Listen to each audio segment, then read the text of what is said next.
It is my distinct honor to welcome you all to this inaugural Antigua Connect conference.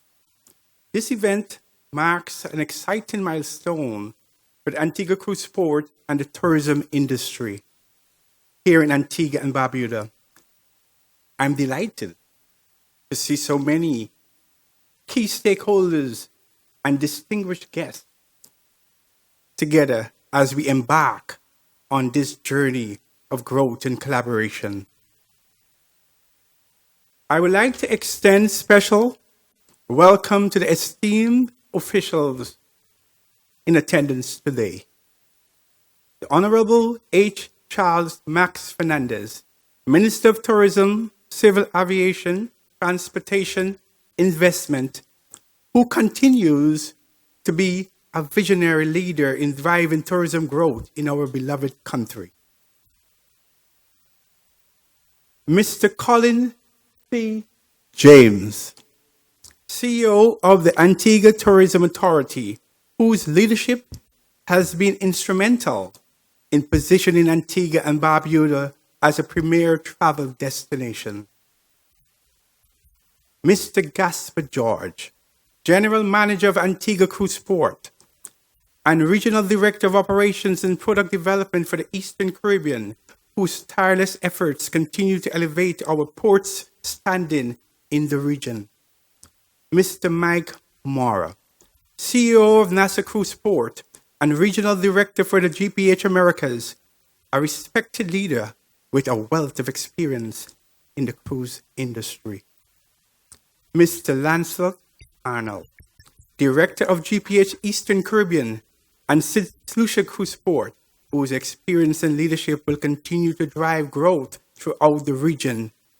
And Dr. Sean Matthew, Business Development Advisor for Global Ports Holding, whose insights and strategic input shape our port's future. Additionally, I want to acknowledge our vital stakeholders, the taxi operators. I can see the Vice President for the Taxi Association, Mr. Andrew Friday here. Tour operators, merchants, tenants of Heritage Key, and all the incredible staff of Antigua Cruise Port. Your hard work and dedication for the backbone of our cruise and tourism ecosystem. And I can see in the audience some of my special people. I can see Charlene Nibbs, who is the trainer for the Antigua Hospitality Training Institute. I can also see in the audience Mr. Everton Barnes, Annette Michael, Ministry of Tourism. Welcome all. I now welcome Mr. Colin C. James to the microphone.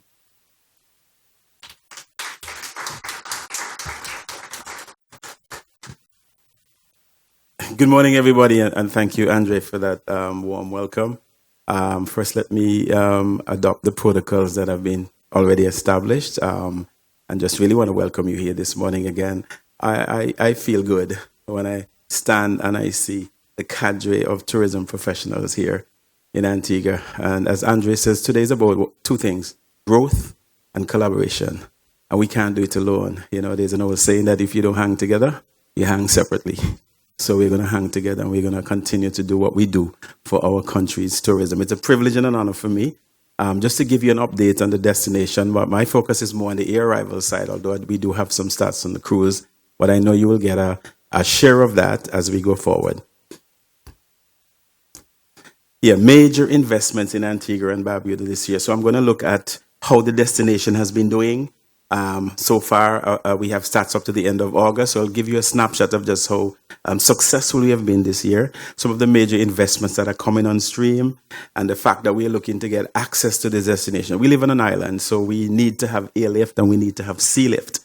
We're going to talk a little bit about sustainability, because that's the buzzword these days, having a destination that's sustainable. A lot of people make a decision as to where they're going to go, dependent on how sustainable our country is. Culture and heritage is one of the key pillars that we're pushing. Carnival or restaurant week, different activities where we can bring people here, particularly in the slow months of the year. Building capacity at the authority and within the tourism realm so that we can really be thought leaders, not just in the region, but globally as well as a tourism destination. I'll talk to you a little bit about some upgrades that we're doing with our PR, our website. There's going to be a brand new website shortly, and some of the successes that we've had on social media. Also, how we are focused on our pillars and tourism is focused on yachting, on cruise, on romance, on key pillars, which really helps to pull the whole industry together.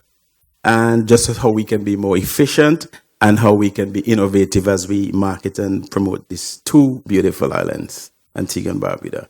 How did we do? Stayover arrivals at the end of August, we were on fire. We were 17 percentage points up over where we were in the first 8 months of 2024.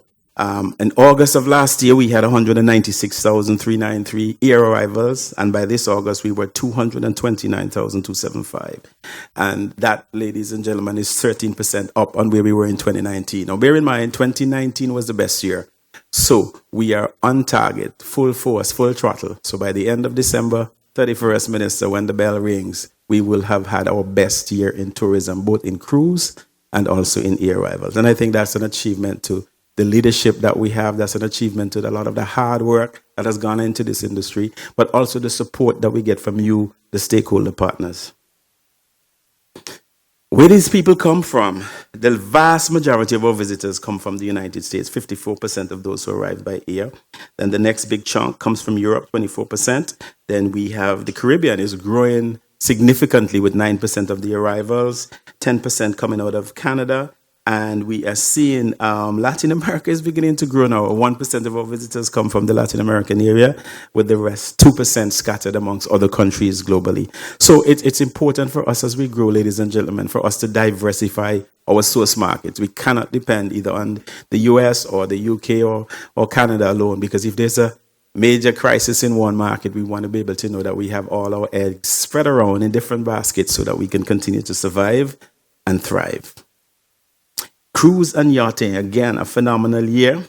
At the end of August, we were 566,150 cruise and yachting arrivals compared to 442 at the same time the year before. That's a significant 26% increase.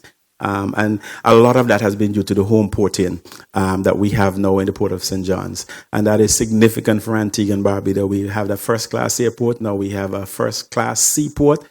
And the opportunities, particularly as San Juan becomes even a home porting port as well, for increased cruise arrivals and cruise stops to the Port of St. John's, I think will be really, really significant for us. Carnival UK P&O has been growing significantly. There are other smaller cruise, smaller yachts and cruise ships that take advantage of that port as well. And we foresee steady growth in the very near and long term.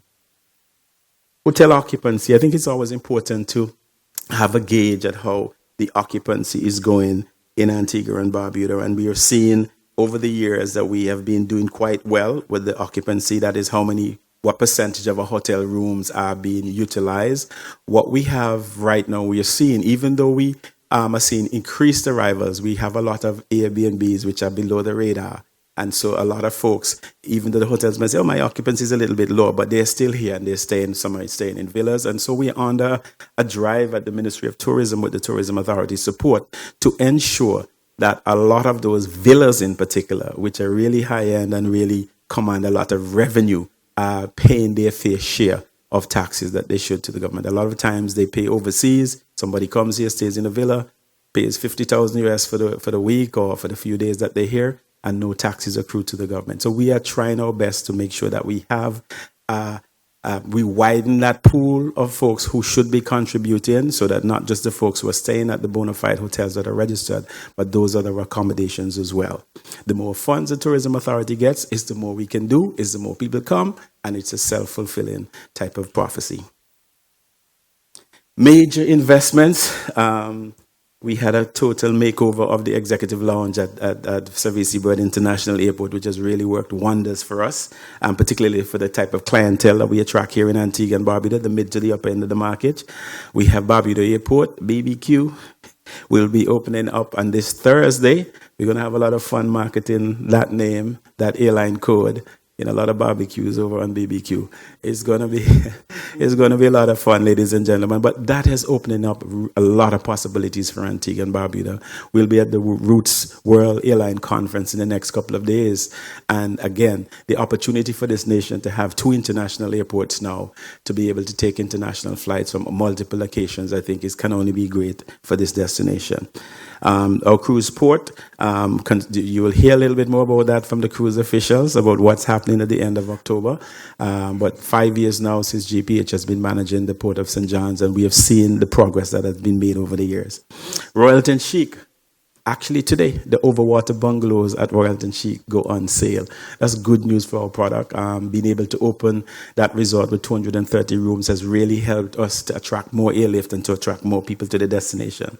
We have the hot Jumbie Bay new restaurant opening, Nobu Beach Inn being scheduled to be open next year, Nikki Beach, part of the old Jolly Beach, again, a new resort that will be coming with 790 rooms, Rosewood in Barbuda, and recently Moongate that has just will be opening up 49 resort suites at Half Moon Bay. So again, it's important for us to continually have new product, to refresh what we have so that we can have more stay-over arrivals on island. And it works for the folks at the taxi associations, the merchants St. John's. The more people who come to this destination, there'll be incrementally more business for everybody who depends on this industry for a livelihood.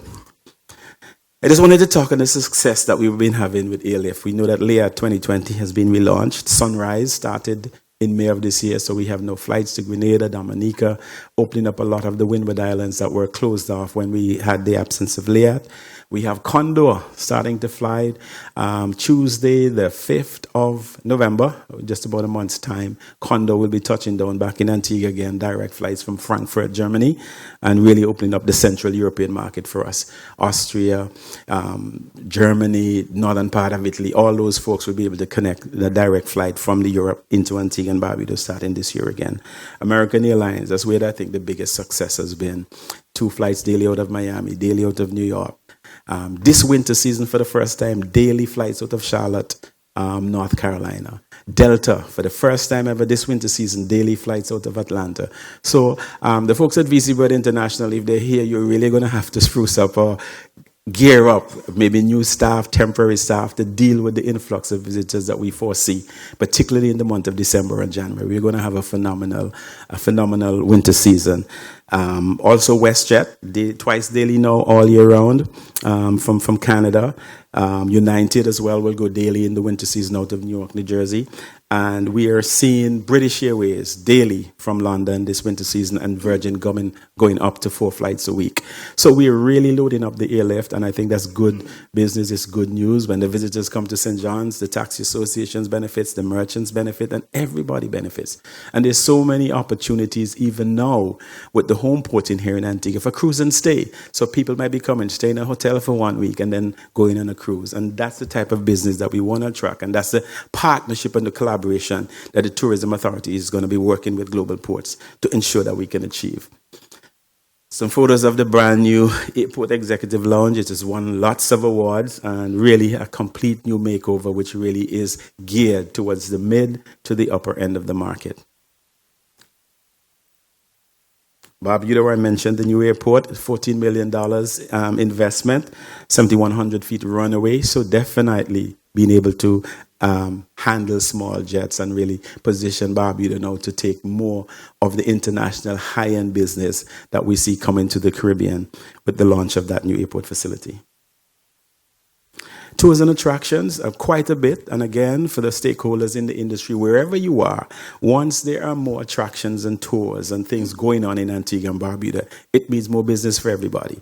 You can either bring more people here, or you can have the people who come here spend more money while they're here. And one of the reasons and the ways that they can spend money is getting out to some of these attractions. The Antilles Stillhouse, agritourism, Bay Gardens, Artisan Market, local creators, local artisans displaying their wares and having all the arts and crafts in addition to what we have at the Heritage Key facility in St. John's. The Academy of Rum, where you can learn to make your own rum. Mill Reef has just opened up the Reef restaurant over on Green Island. These are all additions to the tourism product, which really helps to position us to take advantage of the growth that we see in arrival numbers for Antigua. And there are just some photos of some of the new tours and the new attractions that we have available to our visitors to our shores. And again, cruise visitors, as they come on island, they want to know what to do, where to go. And I think it's important that we have that drive to not only just share this information, but also to educate our other stakeholders of some of the new product, the new tours, the new attractions that you can actually have your guests go on and take them on tours to experience. Again, year-round activities in Antigua and Barbuda.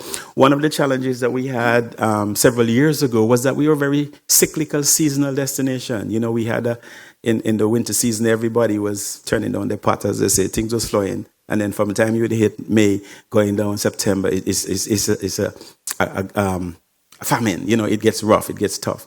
We have gone on a concerted drive to ensure that we add new events, we add new activities, and not only that, with the advent of the new AUA facility, we are going after what's called a MICE market, meetings, incentive events, conventions, conferences, attracting them to Antigua and Barbuda during the summer months so that there is more economic activity for all industry stakeholders. And that, again, in direct support of what we have, Carnival, Sailing Week, Restaurant Week. It's all part of a strategic push to make the destination a year-round destination. One of the things that you see the Tourism Authority doing very, very aggressively is appealing to the younger travelers, the millennials, you know, those who are very much driven by influencers and social media and TikTok and that sort of thing. We have been a concerted effort, particularly with Carnival, in driving business to the destination in very creative ways of marketing. Our big campaign, the yachting capital of the Caribbean, we make no qualms about that. We, in fact, are the yachting capital. If you're sailing and you're coming to this region and you're not coming to Antigua and Barbuda, you're not really sailing. You know, English Harbour, Nelson's Dockyard, the pedigree of this region with sailing and what we have to offer here, all the facilities that the yachts need. And so you see the yachting calendar being very, very packed, from the Charter Yacht Show in December, which is the second biggest such event in the world after Monaco, where we were just represented by the minister and our key tourism stakeholders, really getting all the yachts to make sure that Antigua and Barbuda's boat show is next on their calendar of events. All the luxury yachts that come here, they do their chartering, their brokerage, their provisioning for the winter season, and we continue to position the destination to take advantage of that. We were just chatting a while ago, we need another marina. All the marinas are jam-packed, they're full during the boat show, and we really need to see how we can expand on the facilities that we have, which is more business for everybody in this room. The Talisker Atlantic Road, Toughest Road Challenge, all of the new events, the Rock 600, the Super Yacht Challenge, the Classic Regatta, and if you notice, we are pushing out more and more events past April, going into May, to what? Extend the tourist season so that we can take advantage of the additional growth in business. This is just a snapshot of the yachting calendar, what's on target. Again, moving on, focusing on romance. It's a big part of Antigua and Barbuda's appeal for people who want to come to the destination for destination wedding, or for those who want to come here and honeymoon. And so really playing up on that and spreading the word about what we have to offer and what differentiates us. We're one of the few countries in the world, I dare say maybe in the Caribbean, where there's no residency requirement. A lot of countries, you have to be there 48 hours, 24 hours to get married. You can come here, walk off a cruise ship, get married, and leave in the afternoon. And that is very, very attractive to a lot of people. So again, really focusing on what sets us apart and makes us strong in that market. Cricket, as you all know, Party Cricket CPL was here this year. England versus the West Indies at the end of this month, rolling over into November. Real opportunities to, again, position the destination to take advantage of what we have to offer in sports tourism. So we've looked at some new events. As I said, Restaurant Week. I'm sure most of you would have heard of it by now, and some of you would have gone out to experience it. But that was a creative event, which really, as a behest of the minister, pushing us, let's come up with something new where we can get all our restaurateurs involved. They're going to be opening. Restaurant Week is actually 2 weeks. And it was so successful last year. We have restaurants knocking on our doors. We want to be a part of that next year. We have Eat Like a Local, a component of that where all the roadside eateries and the people who sell in the rice pudding and the barbecue and everybody gets involved in that, so that we can not only encourage visitors to go out and Antiguans and Barbadians to patronize restaurants, but also for our local culinary food to get the exposure that it so rightly deserves. And that has gone very, very well. Art Week, again, this is going to be in the next few weeks in November. Again, showcasing the art on Island. I mean, having our art displayed at the airport as soon as the visitors come in, having different events, whether you sip and paint. And again, more opportunities to get out to do things and opportunities that we can sell as events and tours and attractions for our visitors to take advantage of.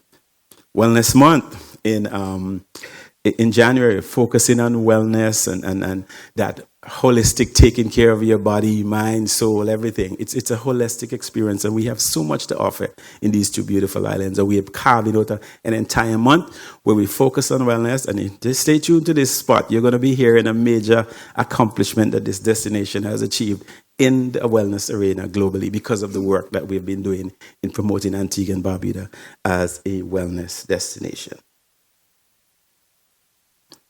This year, the Antigua and Barbuda Black Pineapple Awards. Ladies and gentlemen, you know pineapple is the sweetest pineapple in the world, right?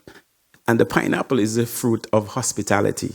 That's what it symbolizes and what it stands for. So this year, in December, we are going to be inviting 1,000 of the top travel agent producers for the destination.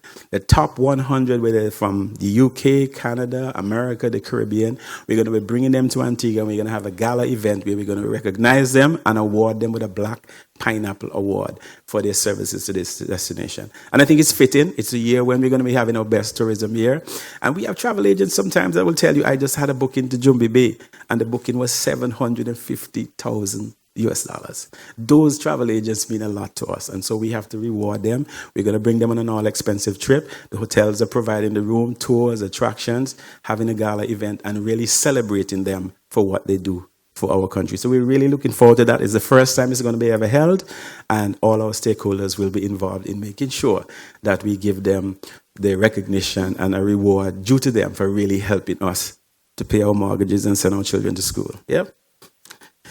So that's the Tourism Black Pineapple Awards, and this is just a snapshot of our calendar, how packed it is going through the year. We had Tourism Week, the Charter Yacht Show coming up in December. We have in Art Week, Wellness Month in January. We have in the World's Toughest Row, again in January. Those rows will be coming through. The Classic Yacht Regatta, Antigua Sailing Week, then going into Restaurant Week. And since we have done this calendar, I'm pleased to announce that from May 18th to May 22nd, the largest ever gathering of Caribbean industry partners, airlines, hoteliers, tour operators that sell this region will be hosting their 43rd annual conference in Antigua, where we're expecting between 12 to about 1,600 attendees. And I think that's a remarkable achievement that Antigua and Barbuda for the first time has been able to host that conference. Again, that comes off of the success we've had with hosting the SID conference next year, and it plays right into our strategy for next year, where we're going to be having this conference. Right after that, we have the OAS countries meeting in Antigua in June, and we are really strategically going after very, very large business. I think in this month of October, our U.S. office just clinched some business as well. We're bringing down 175 agents for a particular company having an incentive trip on island, and that is what we are pushing, particularly during the summer months, to make sure that people are aware of the destination. They can get good rates. It's a little bit steamy, a little bit hot, but it's still a wonderful place to vacation and to have a holiday. So I look forward to working with you guys and getting your support, moving all those people around Antigua. We're going to need all the taxi operators and taxi ambassadors that we can. I see my friend Ian there smiling, but that'll be good business for everybody. So kudos to the team, and again, kudos to the collaboration, which is what we're celebrating today. Sustainability, some of the things, Green Corridor, we have transformed Redonda Barbuda moving to 100% renewable energy, and there's a coral reef restoration project that's going on in the areas of sustainability. And next year, there's a World Expo in Japan, and the focus on that is sustainability. Again, Antigua and Barbuda will be ably represented and positioning the destination as a key top-notch destination where sustainability is one of the top priorities. Good marketing for us this year, Nelson's Dockyard. The Antigua Naval Dockyard, the new moniker for that facility, will be celebrating 300 years of existence in 2025. We take the dockyard for granted, but folks, that is the only naval facility from the Georgian era, from the mid-1700s, that is still working and in operation today. And that's a fantastic achievement of the people at the National Park, the Antiguans and Barbudans, who have worked so hard to preserve that part of our heritage and our culture and really to market it and position it. So, Gus, in a nutshell, it has been a remarkable year, but we could not do it alone. And I really want to thank each and every one of you for your support, for the collaboration that we have with our private sector partners, the Ministry of Tourism, it's just a collaboration, working together. I know some of the team from the St. John's Taxi Association will be accompanying us to St. Martin later this month for the FCCA conference, and that's what it's all about, collaborating. We have ongoing meetings with the police force. I see my friend Mr. Kwashi there, and my brother at the back. We have met to talk about security. It's a holistic way of getting together. Miss Nibs with the training and ensuring, Caroline with the St. John's Development, ensuring that we have all the bits in place to ensure that we offer an excellent product and we continue to grow this country's tourism industry. I want to thank you for listening to me, and thank you again.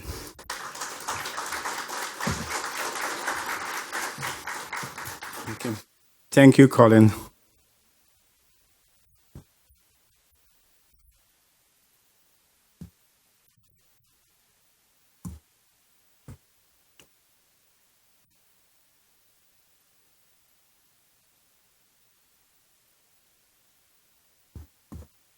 Ladies and gentlemen, I welcome to the microphone the Honorable H. Charles Max Fernandez, Minister of Tourism, Civil Aviation, Transportation, and Investment.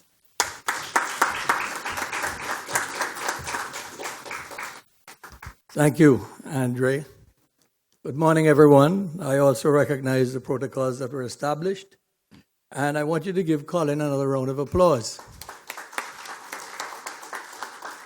Thank you. After his presentation, it's just left for me to give the vote of thanks. But anyway, I made a few notes that I felt would be probably, the word for it would be appropriate. And let me just first correct something. Colin said that you can get married within a day. But that doesn't account for divorces, huh? You're going to need a longer time for that. So all of you that smiled when you heard that, just so you know. I want to start by thanking GPH that are here. If I can get a round of applause for them. When we met with GPH first a number of years ago, we really were looking to bring Antigua up in terms of cruise tourism. And we're looking for a partner that would be a trusted, good partner with deep pockets, although some people say they had no money. And we worked together and we worked out an arrangement. And the thing is, a number of people, for whatever reason, were saying that no taxis, no ships would come once we signed with GPH. Of course, that is history now, and we have seen the fruits of that. But not only were we the first to sign with GPH, and that tells you about us being a trendsetter. You had Bahamas follow us. As a matter of fact, I was in the Bahamas at a cruise conference, and my fellow tourism minister, Diaglia at the time, the media came to him and asked him, how do you feel about now going to sign with GPH as the first in the region? He said, no, we're number 2, Antigua is number 1. So since then, of course, there have been a number of other islands in the Caribbean that have signed with them or knocking on the door to sign with them. Because at the end of the day, it's important to note that GPH is the largest cruise port operator in the world. So we didn't do this for style or for political reasons only. We did it because we felt it would be important for the industry. I want to recognize our taxi ambassadors that are here today. Can they have a round of applause? All stakeholders are important, but our taxi operators are the first persons that you meet when you leave the cruise ship or you leave the terminal, and the last you interact with, which tells you they can make or break our industry. So we recognize you, and we look to do whatever we can. We're going to change the uniforms to red next year, but that's a different thing. My friend in the back prefers blue, but anyway, we can compromise.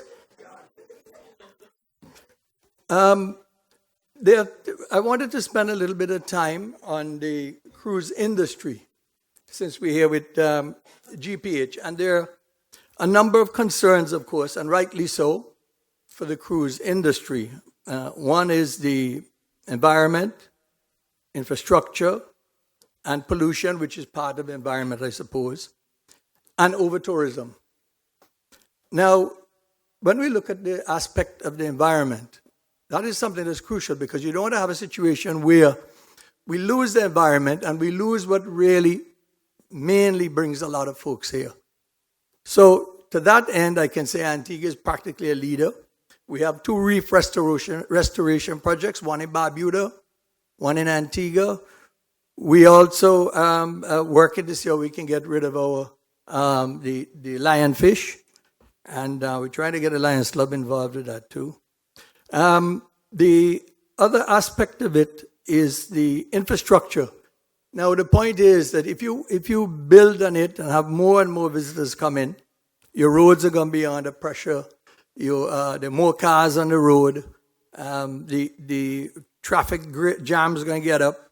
Our taxi operators not going to be able to get to the port and to the destination in time, so they can make 2 trips or 3 trips.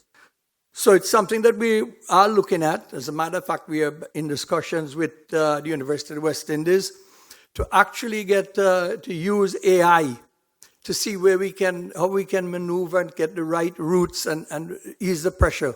So that's something that we're doing. But in addition to that, and I've discussed it briefly with the Taxi Association, we also will be looking at the whole aspect of boat taxis. And of course, our taxi operators would be the ones that would be involved. They would have the option to do it.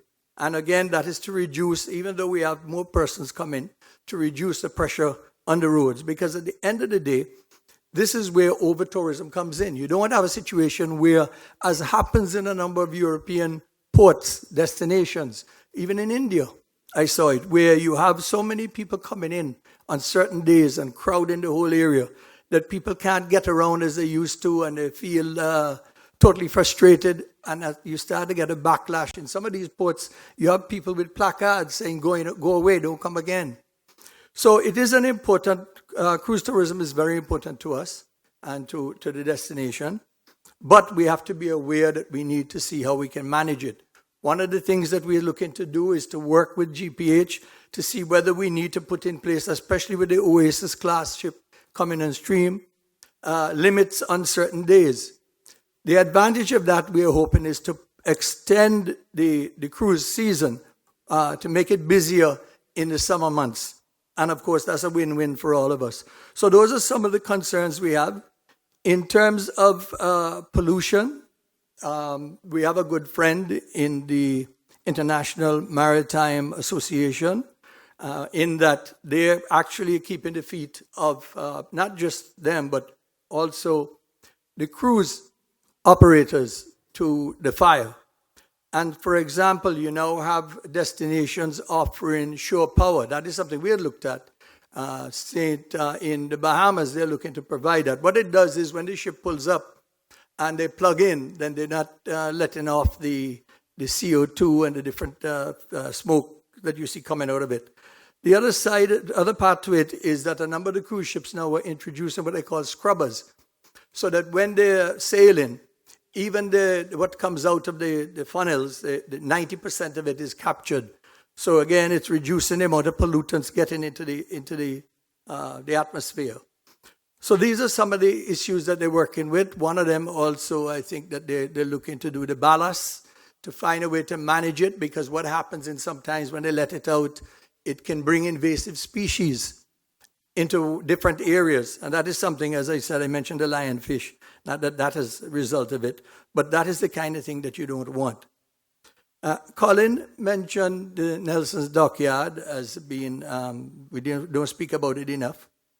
But I'll tell you a story about the Nelson's Dockyard. A couple of years ago, the fee to come in, I think, was about $8 US. And they wanted an increase. And the cruise, the FCCA, very powerful body. And this is why I felt we had to have a powerful body working with us to face up to them. Told us that we can't raise it. If we raise it, they're going to stop coming, this, that, the other. So we had a meeting, and I had a discussion with them. At the end of it all, they told us less people are going to come. Even our local tour operators told us that if we carry the price up, less of our people, of the visitors would want to go. Anyway, we pursued and followed through, and we raised it, I think, from 8 to 15 US a head. And I'm pleased to announce that we're up 15%. So what happens is you carry the price up because sometimes we are undervaluing what we have. That is a UNESCO certified site, one of only two, as you heard, in the Caribbean. And so now we market it as a premium, and we are up 15%. So not only are we doubling practically the amount of money that we would have made then, we're also increasing the numbers coming in. So that was important to note, that sometimes we have to understand that keeping what we have and bringing it to another level in terms of how we market it, and this is where Colin and his team would come in, is important. One of the concerns that we have faced with is the whole aspect of infrastructure in St. John's. There are a number of older buildings. A lot of them, if not all, are privately owned. And so unless we put legislation in place where we can tear down some of those businesses. Actually, one of my sons on his, when he was back here between his degrees, worked with the museum department, or he went about looking through catalog in St. John's, because at the same time you don't want to tear down all the buildings and make Antigua looking like just concrete and steel. So the idea is, what we need to do is those buildings that can be retained and repaired, so that we can continue to keep that Antiguan local feeling. That is what we need to do. And so that is something we're working with. As a matter of fact, myself, Minister Darren Matthews, and our new kid on the block, Mr. Smith, is going to be working together. We're meeting to see what we can come up with and report back to the cabinet. So we're a small cabinet committee.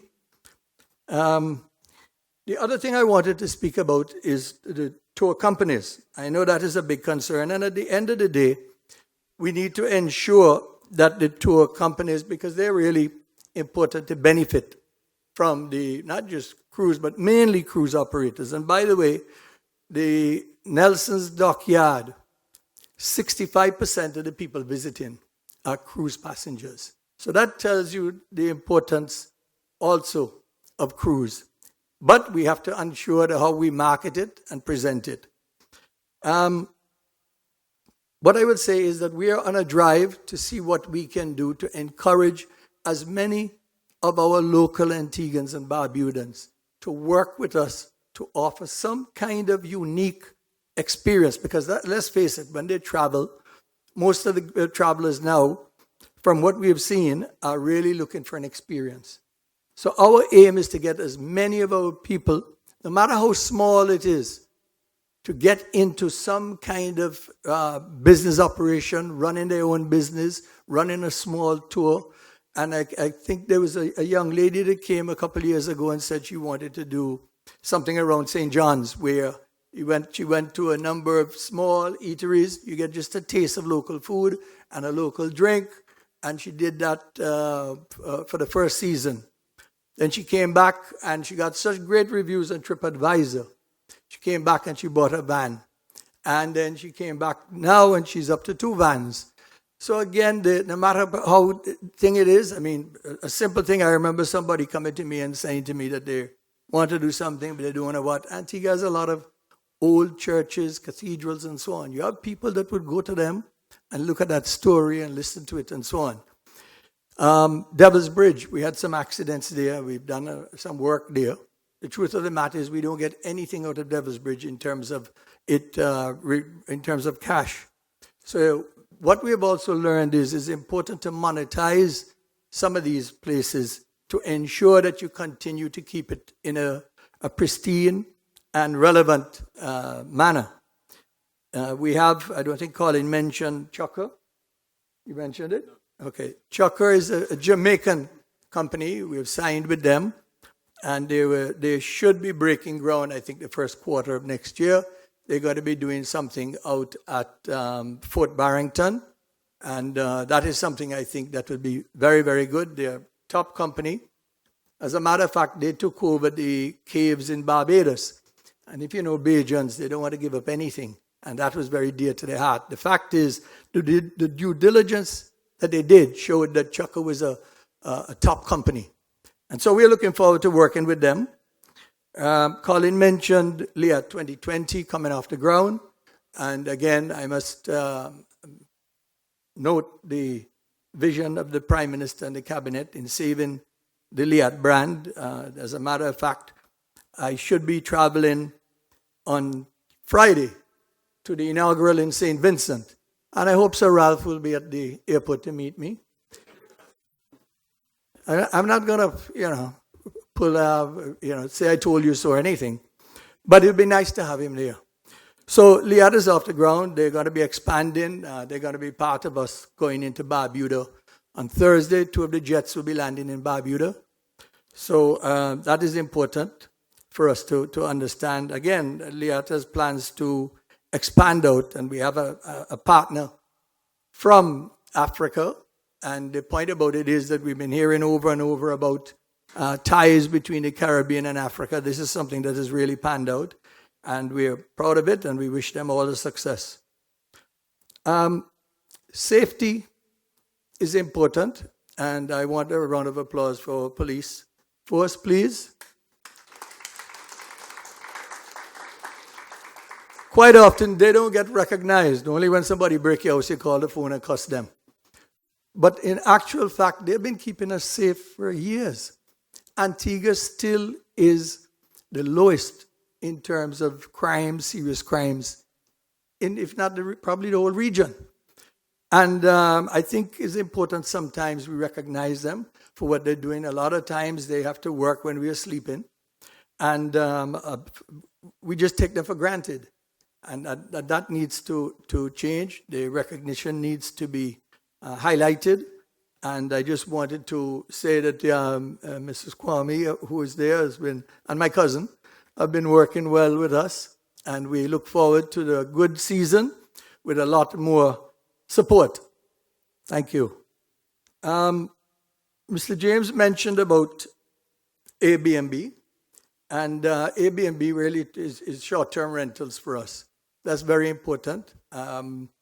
You find now, too, that a number of people since COVID have started to shift in terms of what they're looking for, where they're looking for to stay.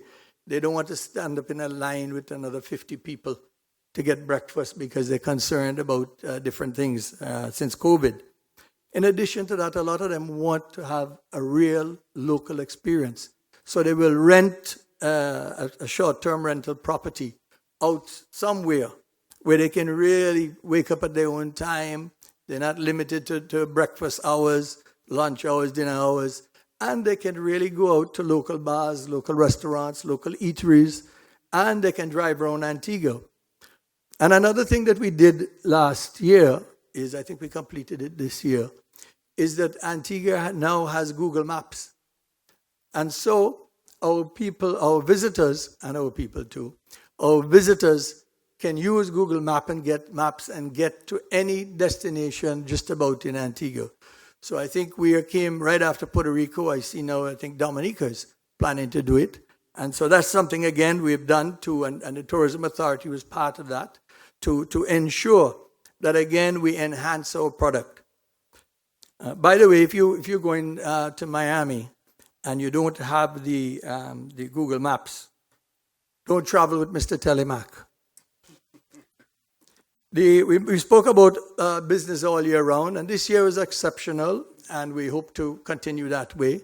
As a matter of fact, I had a tour operator come to my office on Monday, yesterday, and say to me that they want to bring in some parts and so on for the vehicles that they use. And he was telling me that, I said, but why are you coming now? Why didn't come before? Because it's so close to the season. He said, we've been too busy. Usually we'd come maybe in May. But this year has been busy every month. So, again, kudos to the Tourism Authority and the Ministry of Tourism, and, of course, the support we get from the Cabinet. Another thing that wasn't mentioned, I suppose that it will be mentioned when GASPA comes up, the plans with GPH to expand out the land side of the cruise port. That is going to be a game changer for St. John's. That's about $30 million US, if I'm not mistaken. That's going to be developed there. We had hoped that it would have started this year, but there were some other issues not related to GPH. As you know, that some of the people there would have had to have moved and relocate. One of them is building a new site and building, and so they have run over. And I called and I said, "What's holding? Are you holding us up? What's causing this?" She said, "There's a shortage of material. There's so much building going on in Antigua." So I suppose that's a good thing on one side of it. The other thing I wanted to mention before I left is the whole aspect of our yachting industry.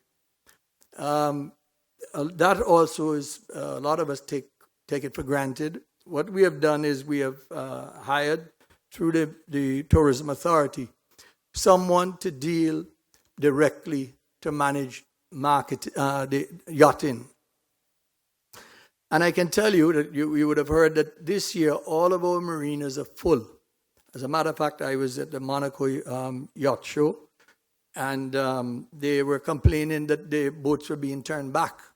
So it's now we're looking to see whether it makes sense to, that's SENSE, not CENTS, to really put in another marina, bearing in mind what is involved, because even trying to get the port completed, the kind of rock we have there, we're not as fortunate as islands like St. Kitts that have natural deep water.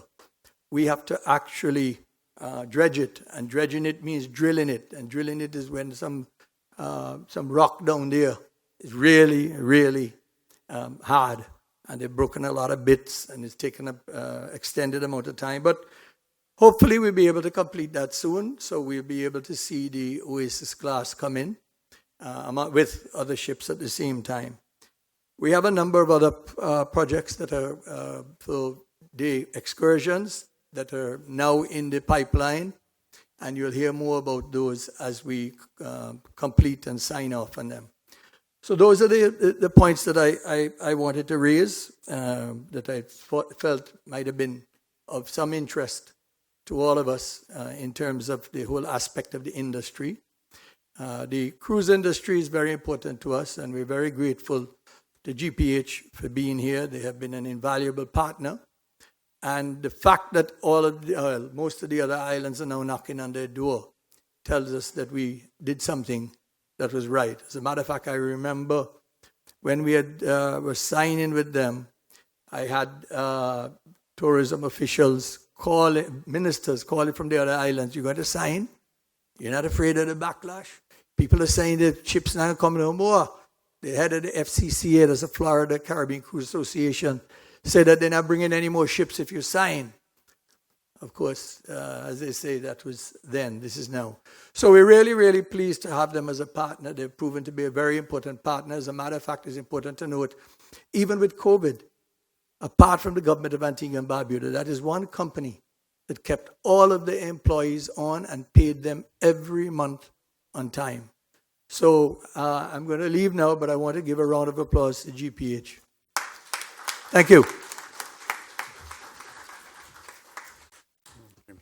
Thank you, Mr. Minister. Our next presenter is Mr. Gaspar George, General Manager of Antigua Cruise Port, Regional Director of Operations and Product Development for the Eastern Caribbean. Mr. Gaspar George was appointed General Manager of Antigua Cruise Port in June of this year, and also serves as the Regional Director of Operations and Product Development for the Eastern Caribbean. Mr. Gaspar George brings a wealth of experience and leadership to his role, backed by a solid foundation in hospitality, tourism management, and strategic development. Mr. George's academic journey reflects his commitment to excellence. He earned a Bachelor of Arts in Hospitality and Tourism Management with honors from the Monroe College, followed by a Master's of Science in Management Studies, specializing in marketing from the University of the West Indies, where he graduated with distinction. His career has spanned both the public and private sectors, with key roles in airline services, resort development, trade, export promotions, and marketing coordinations. Prior to joining GPH, he served as Senior Manager of Business Development and Corporate Communications at the St. Lucia Air and Seaport Authority, SLASPA, where he spearheaded several successful strategic initiatives. Mr. George is also recognized for his dedication to service and community development, serving as chairman of the St. Lucia Community Tourism Agency. His expertise includes strategic shareholder management, engagement, team leadership, corporate communication, business development, marketing, and event management. Ladies and gentlemen, I welcome to the microphone Mr. Gaspar George. Thank you, Andre, and good morning to all. So I'm still doing part of my onboarding, and I guess I'm going to be graded further today.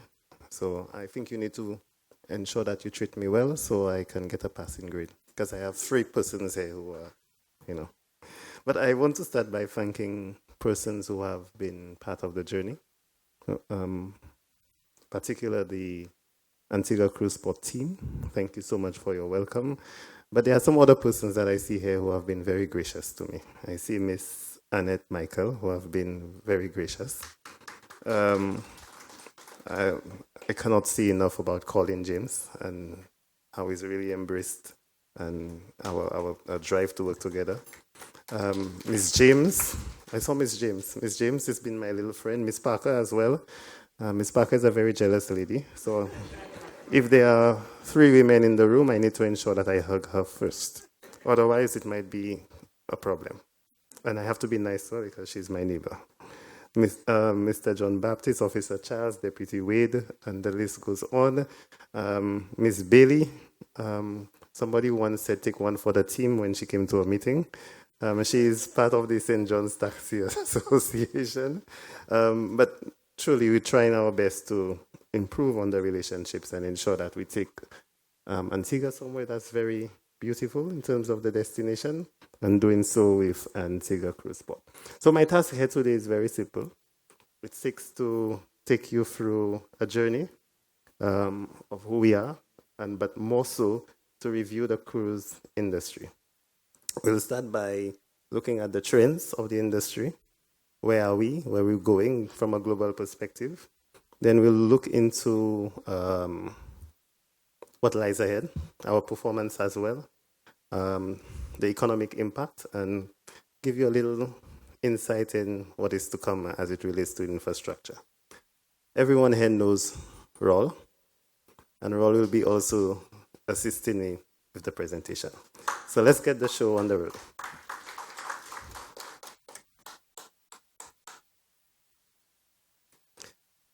So I just went through that. The state of the industry. So the cruise industry is one that is really growing. From COVID-19, we all knew it took a major hit. But the growth of the industry is one that is very obvious. And you could see that, according to CLIA, the industry has rebounded.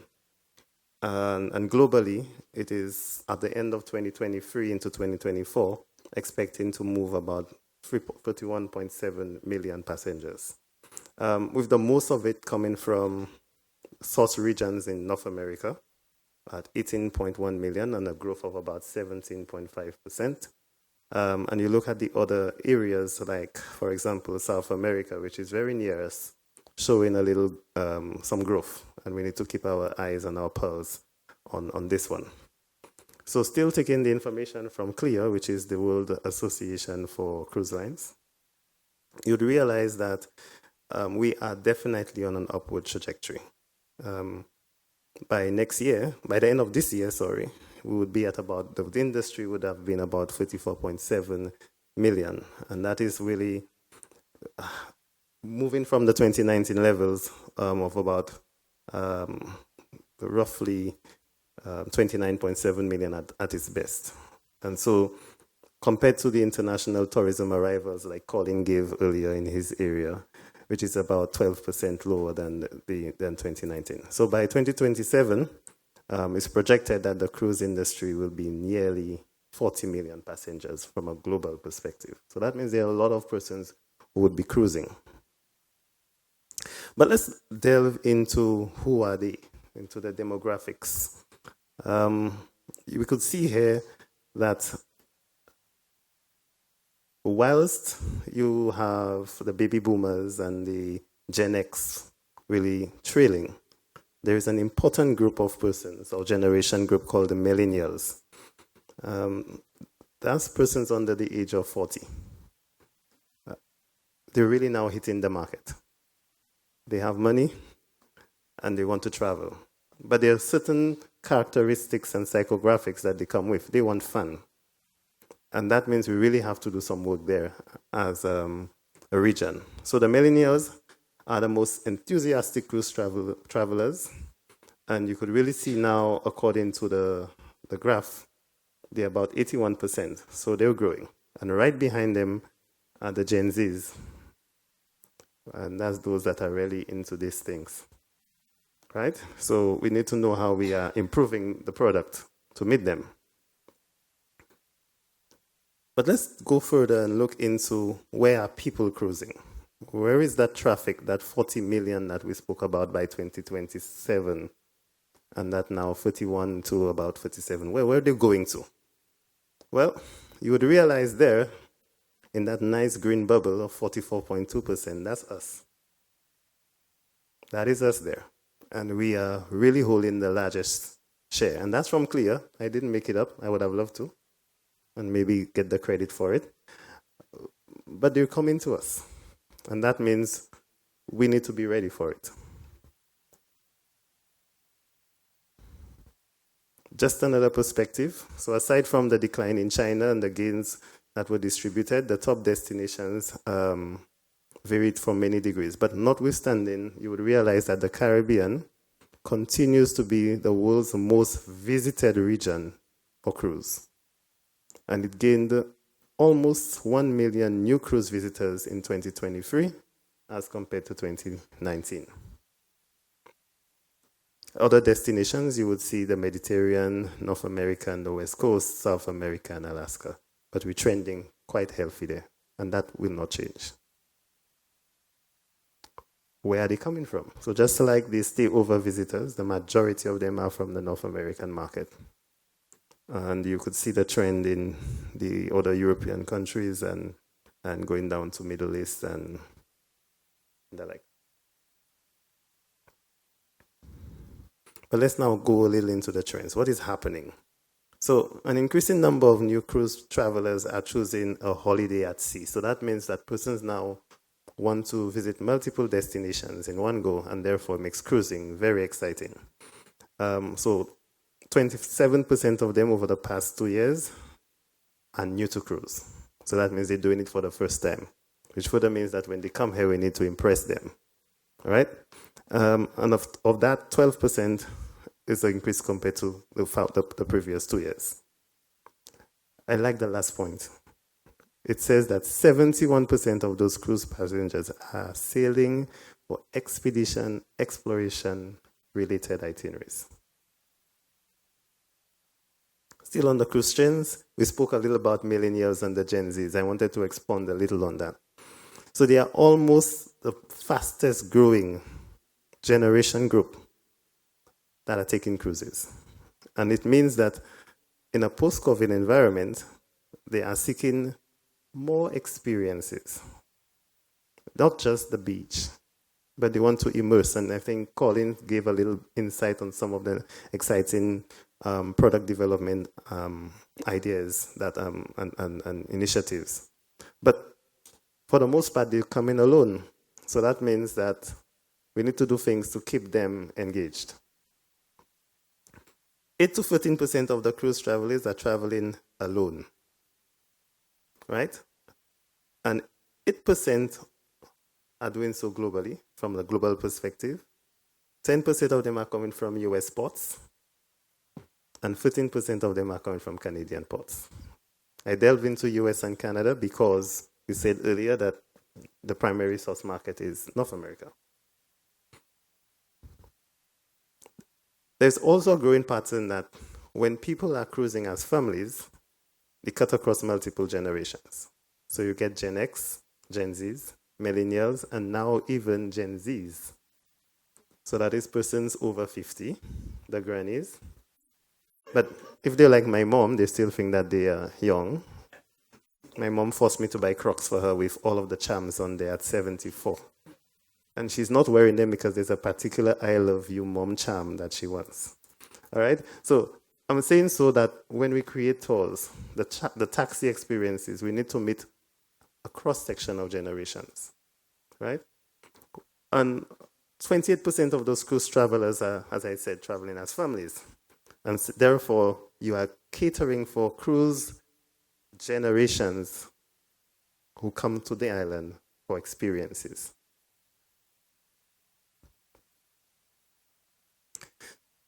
So this means a lot for Antigua, but before we delve into that, I will pass on to a very important man. He runs the operations at Heritage Key. And I'll not say he plays with the figures, but he ensures that we know what numbers are coming in so that we can really get it going. And our point here today is to really bring these numbers to you so that you could leave here with an idea as to what is to come. But we'll also be sharing with you, and I'll introduce you to a very important lady after this presentation, who will be communicating with you all that information in a proper packaged way that can help you plan ahead. We want to change the way we do things to provide you the information that will assist you with your planning. So I know that I can talk a little, but I will give it to, pass on to Raul to take you through that.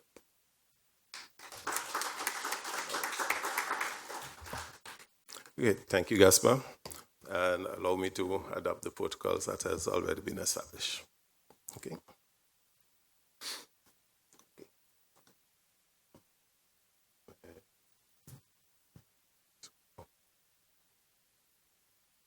Okay.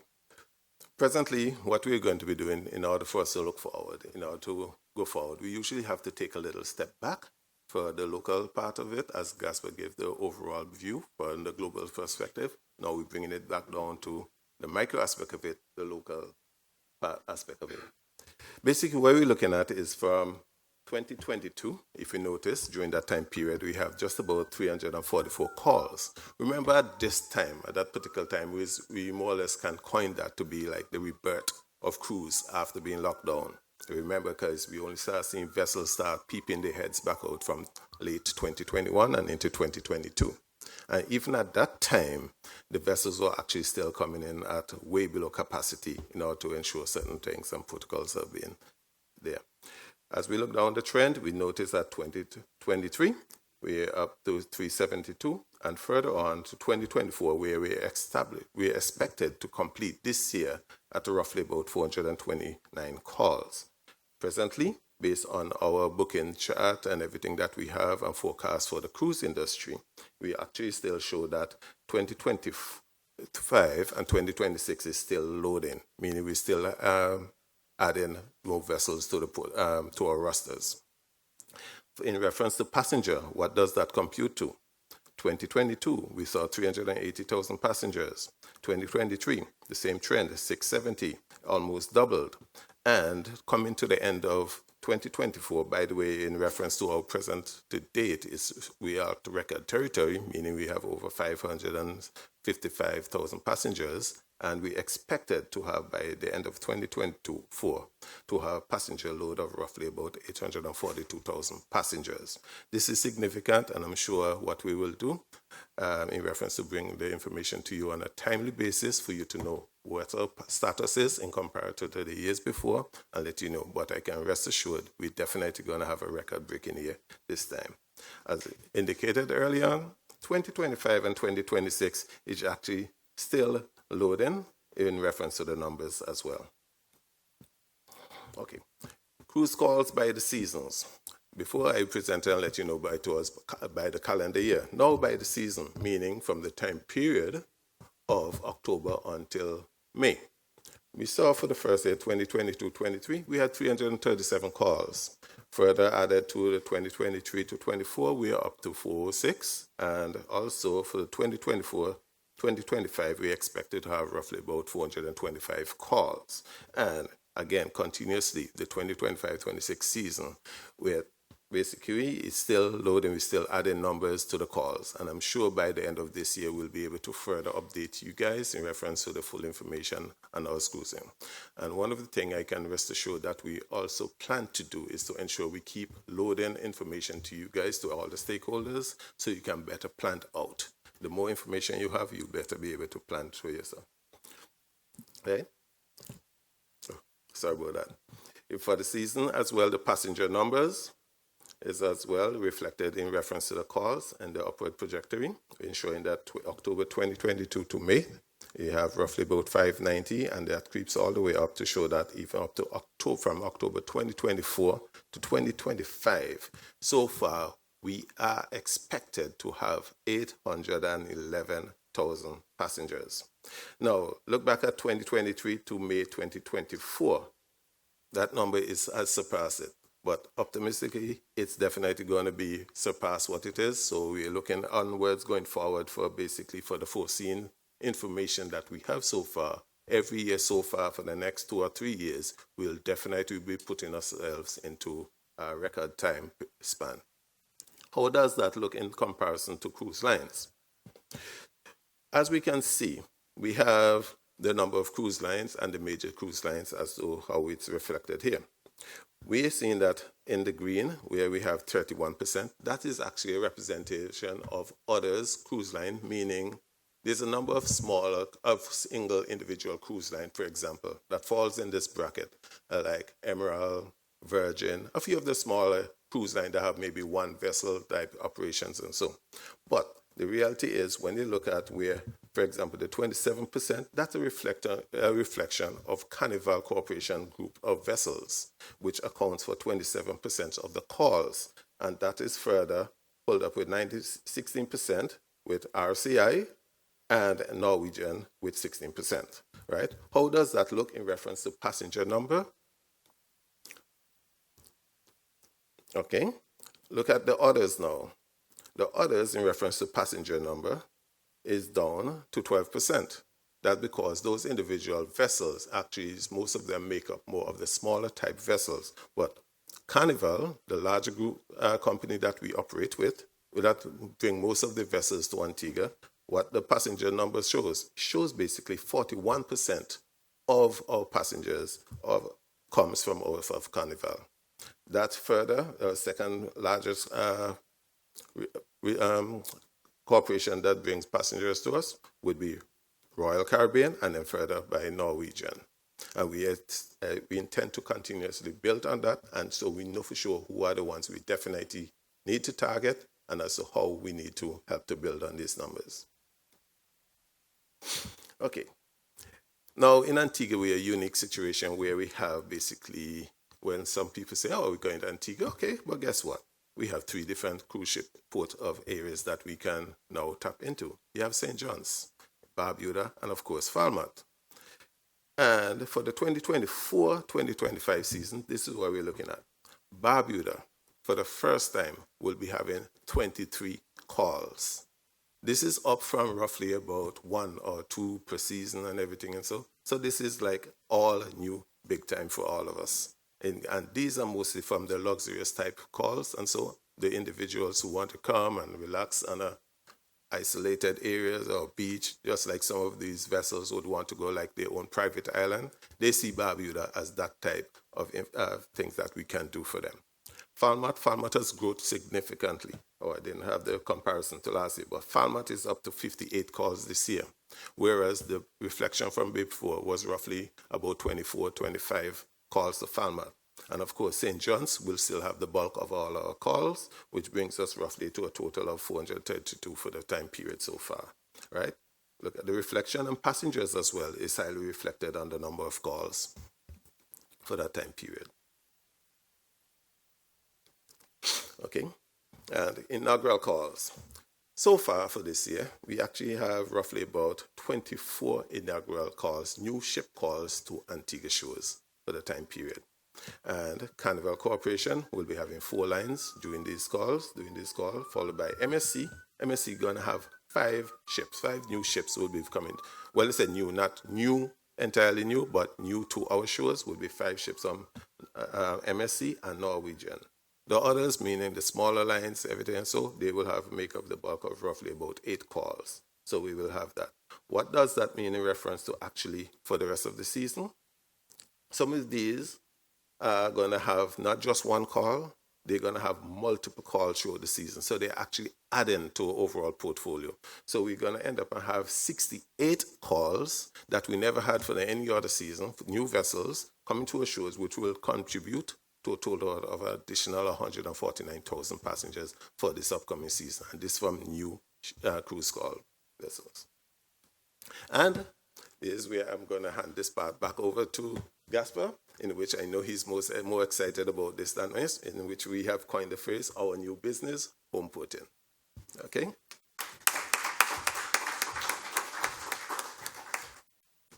Thank you. In the inaugural calls last year, you had a violent lady, but I was told that this year you'll have a brilliant lady who will be gracing our shores as well in Antigua. The home porting business that Antigua has received has been very interesting, and that started 2 years ago. Colin spoke about it earlier, and the minister also alluded to it. It is, in fact, the new business. It is what we have to together work to preserve and to ensure that we get this business further developed, working with the small properties, the other properties, the airports, how everybody come together for that build the real true demonstration of this ecosystem that can really bring us as Antigua to the next level. In the cruise year 2022 to 2023, you would realize that you had 6,707 passengers who home ported in Antigua. That is when you talk about partial and full turnover. The two amounted to 6,707. The year 23 to 24 ended. You had 143% increase, landing 16,338 home porting full-time and partial, turnover. I say I'm hoping that I get a full-time job. Anyway, partial turnover and full turnover, about 143%. And this new season to come will be topping that up by 21%, neighboring almost 20,000 home porting customers, visitors, friends. So we're breaking down the home porting by the season to come. Out of 23 calls and over 12 days, with 7 different vessels from 6 cruise lines, we will welcome 19,589 persons home porting. And there's even a sweet piece to it. Arvia from P&O will now be overnighting. So, yeah, I hope the clap is for good reason because we have work to do. So they will come in on the Saturday, and of course, all of the home porting thing will be happening, but all of Sunday they'll be with us. And we need to be on our A game. You know why? Because we want that business to grow. And we can't be fighting with each other. Sorry, the little Lucian accent came out. We cannot be fighting with each other. Me learning a bit of it now. That's your slang, right? So, yes, we really have to collaborate. We cannot be fighting. This business means a lot to us. It means a lot to Colin and his people. And it means a lot to you.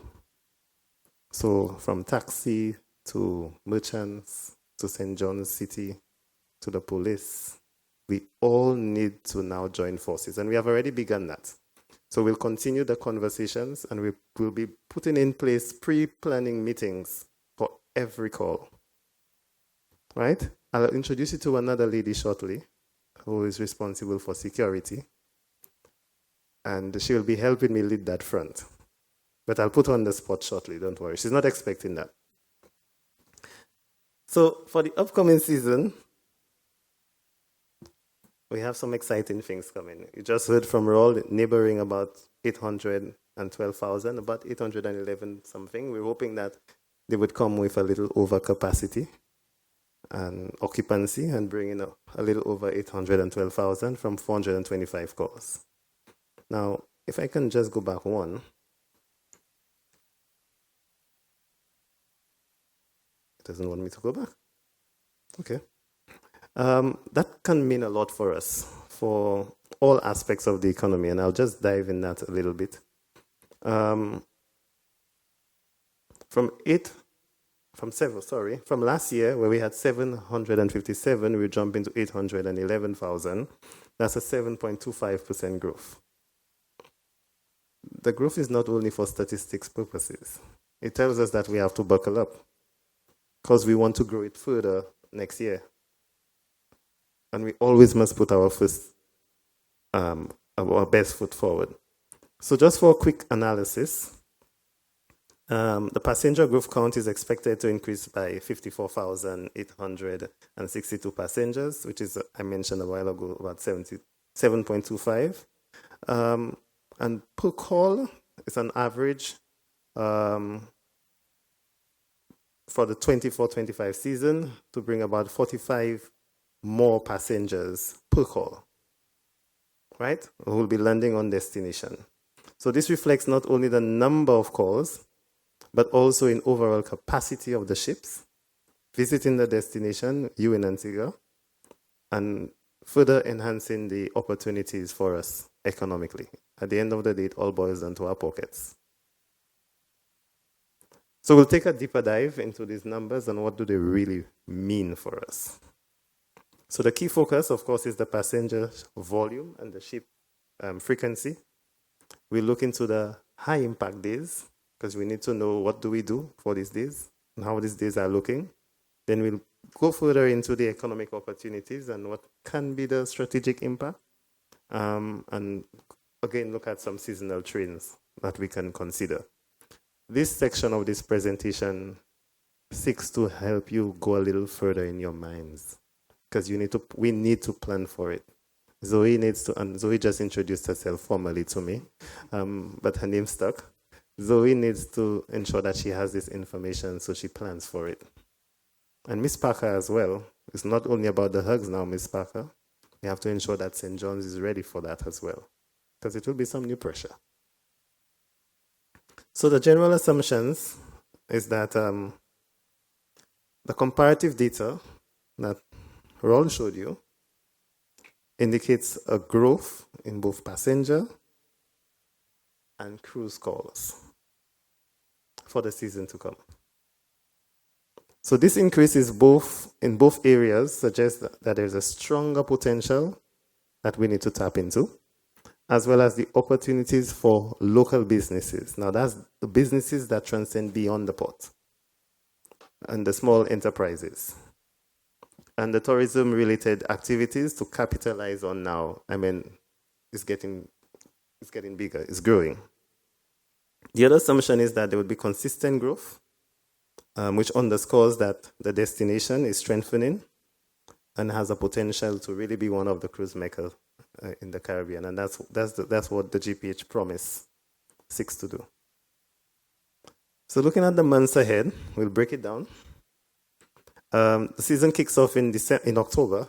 Why am I kicking it off in December? I'm really kicking it down the line. But it's a better one than last year. It's going to be a better October. So October includes the full traffic is about 26,000 across 10 calls. There are some days of interest, and we'll go through that for each month until the end of the season. And the days to take note of is October 20th, about 3,560 passengers. And October 29th, we'll have Britannia bringing in 3,638. What are the implications for that? Well, the local businesses is the start. So it's your teaser. For us at Antigua Cruise Port, the management and staff, it is our trying to see if all of what we've been trying to put in place for the season in preparation, whether it's making sense. For you, that's your little inroad. For the taxi, it's okay, what areas can we fix?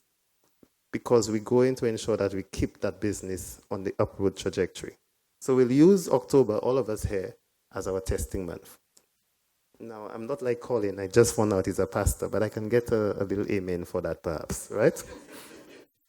So, moving into November, we're expecting 106,121 passengers from 42 calls. You note the jump? Good. The days of interest.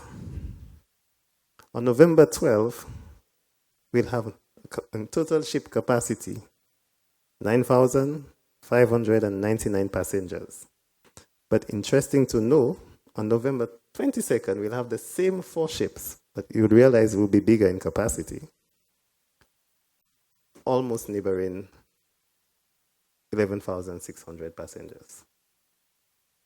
What does that mean for us? Again, apart from the business opportunities and the growth and money and our pockets and getting happy, and I hope my friend from the taxi who wears a pink shirt when he meets with me, he's talking, he's not even taking me on now. I hope he'll be able to take me for lunch after that. But we need to manage the congestion, and that's the start for us. So on these high traffic days, we expect some congestion in the quay and the city center, so we need to start gearing up for that. It's supposed to be the time Santa comes. It's my first Santa opportunity in Antigua.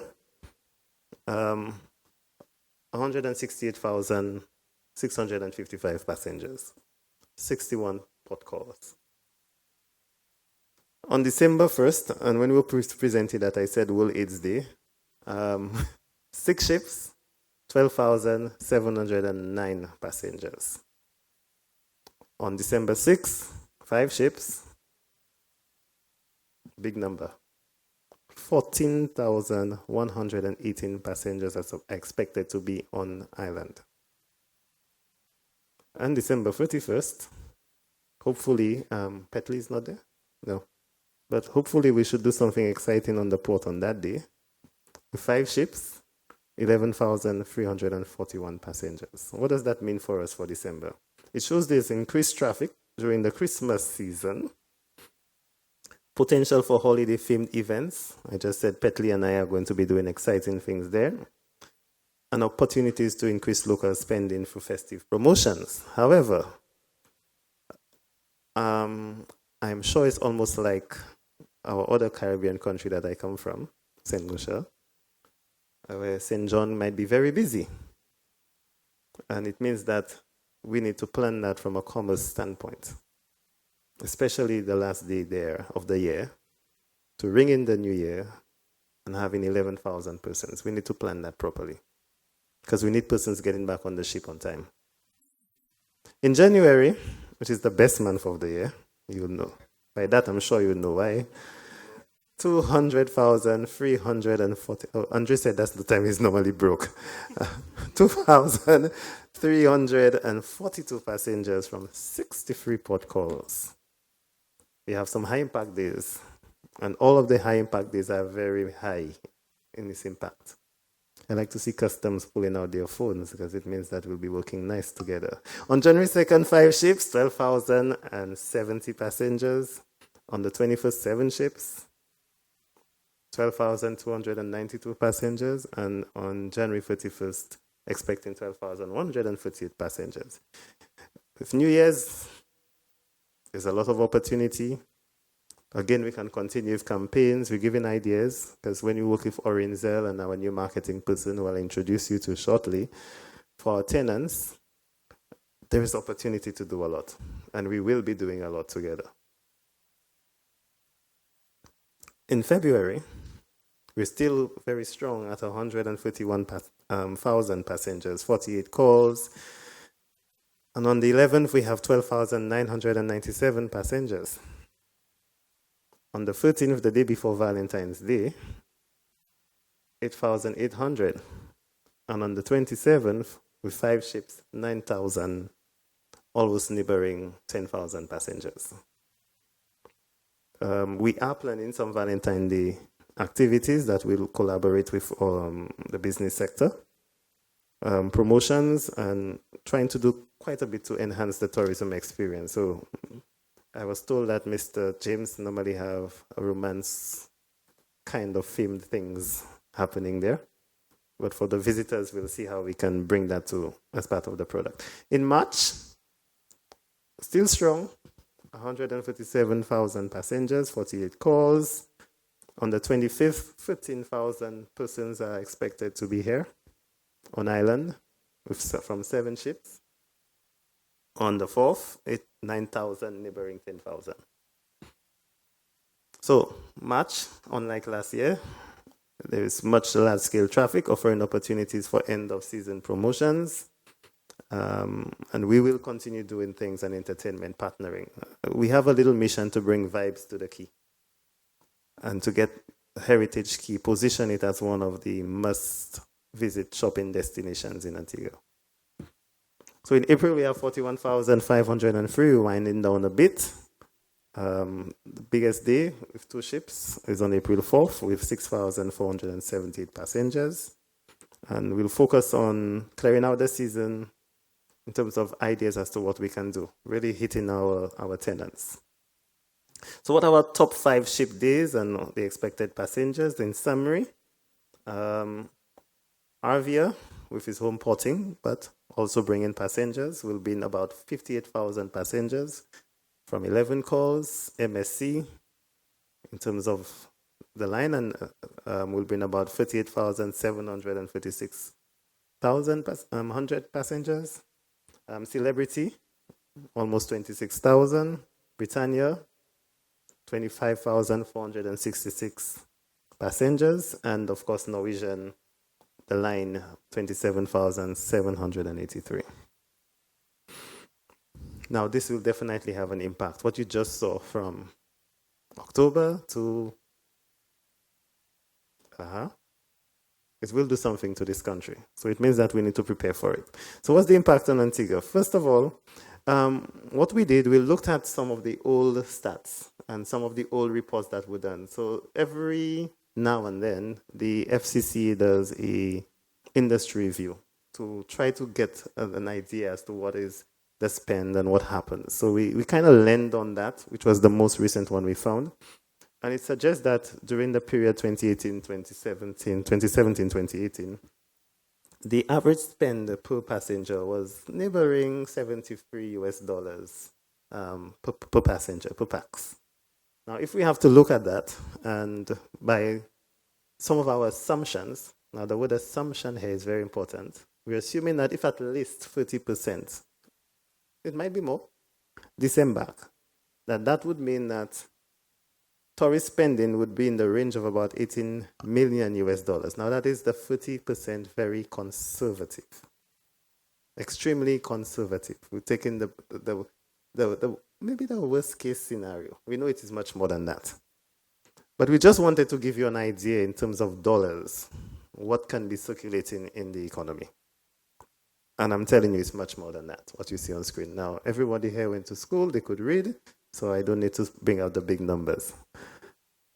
For the retail and hospitality industry, given the high passenger volume and the peak of the months that I just presented to you, there will be an increase in foot traffic in Heritage Quay.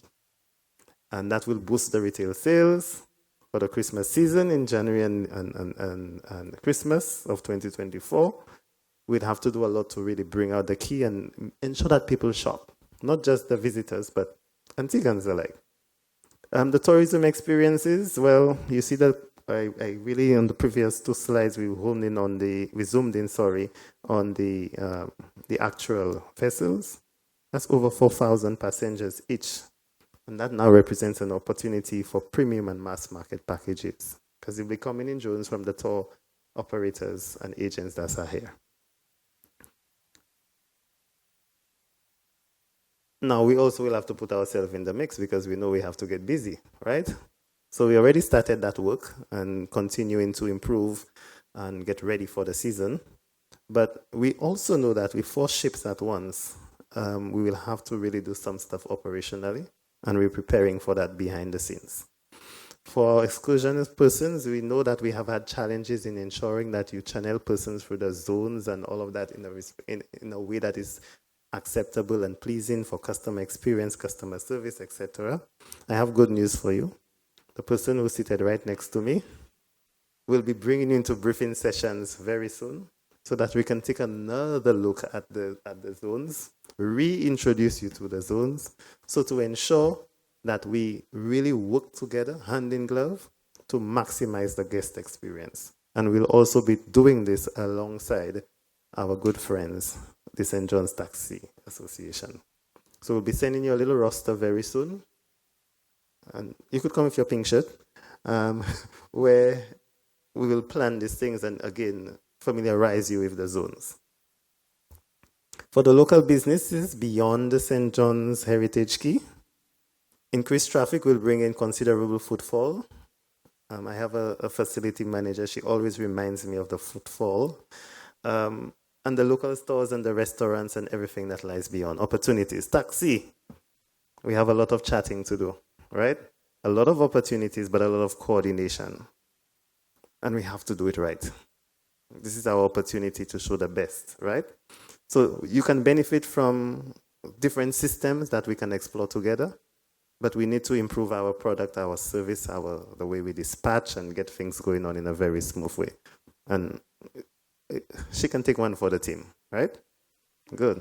The wider economy, there's an influx of passengers, which translates to indirect benefits. So we have both direct, indirect, and induced, including job creation in the tourism areas of hospitality, the F&B sector. It will be bringing opportunities. I'm coming to the end. However, you were told of the upland development, and we're kind of getting close to completing all of what is required to begin the process. Just from an overarching standpoint, the area in green, light green, shaded, is really the terminal area for the home porting, but the entire section on Newgate Street, I got it right? Oh my God, I'm becoming Montigan.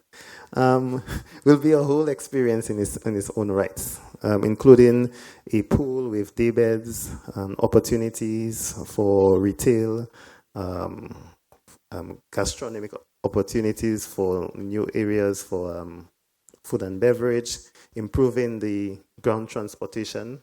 So we're not calling it taxi and dispatch only, but the ground transportation zone that we'll develop together as St. John's Taxi, and really improving the space in that immediate vicinity. And so, just to give you a little view of some of the renderings that we will continue sharing with you. We have a nice communication plan that we're developing to ensure that the information is dispersed in a timely format and to get you as part of it. This is basically what is to come. And I thank you.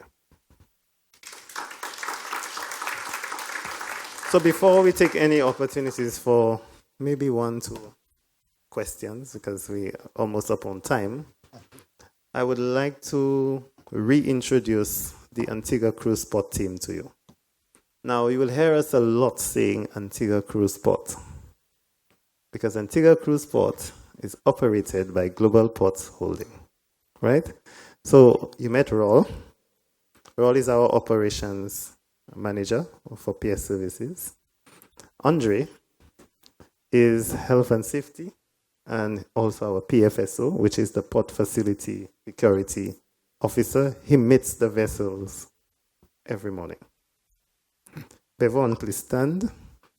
Bevon is our facilities, engineering, and maintenance manager. Thank you, Bevon. Is Orenzel in the house? She's outside. Mr. Dequan Suarez. Dequan, just raise your hand. He's the one who sends all of you your invoices and ensures that you're on time. He works also in the accounts department, ensuring everything is on point. He has a new associate who is Miss Caitlin King. She's on her 9th day with us. Caitlin, show your hand. I don't think those on that side saw you. Good. Caitlin is our new accounts officer in the department. Their financial controller, who's in charge of the department, is on vacation. And you knew Cynthia. She held the fort for a good 10 plus months. Verisa is on the outside. I would like to introduce you to somebody who's very special to me. There are 2 of them. I don't want to show favorites. But Ursula, you could stand. Ursula is the one who helped clip the area clean. She's one of our custodians. I have another little friend. I missed her. She's on vacation, but she came to this event because I wanted to ensure everybody was here. Diane, you could stand too. Diane is also helping the custodian and all of that, working with Orenzel. Okay, so there are 2 other new hires. One, I want you to keep her busy, but she'll also keep you busy, ensuring that you get information, working with everyone in here to ensure that communication is on point, and helping me to bring vibes to the king. Right? Kellyanne. Right? Now, it appears that Kellyanne knew that she'd always have this job. She's never been in the office one day without a color or a shade of pink. Right? So it seems she's ready for this job. There is another one who said she's very nervous when it comes to public speaking, but I beg to differ. She's our new port security manager, Ms. Saran Purcell. All right? And Saran will be bringing a difference with port security to Heritage Key. Lulene is a very important person. She's on the outside.